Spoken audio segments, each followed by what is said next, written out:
அவனுக்குள்ள இயேசு போன உடனே இந்த வீட்டுக்கு ரட்சிப்பு வந்தது. அல்லேலூயா. உடனே அந்த சகோதரிக்குள்ள ஒரு பெரிய மாற்றம் வந்துருது. அவன் செஞ்ச பாவத்தெல்லாம் உணர்றா. ஆண்டவரே, இனி நான் என்ன செய்ய மாட்டேன், அநியாயமா வரி வசூல் வாங்க மாட்டேன். யார்கிட்டலாம் அநியாயமா வாங்கினோ அவங்ககிட்டலாம் நாளை தனியே திரும்ப கொடுத்துட்றேன். என் ஆஸ்தியில பாதிய ஏழைகளுக்கு கொடுத்துட்றேன் ஆண்டவரே சொல்லும் பொழுது அவனுக்குள்ள ஒரு பெரிய சந்தோஷம் வந்தது, பெரிய சமாதானம் வந்தது.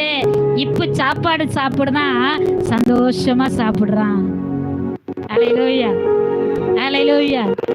அப்ப கர்த்தர் இல்லாத ஆசீர்வாதம் அது வருத்தத்துக்குரியது.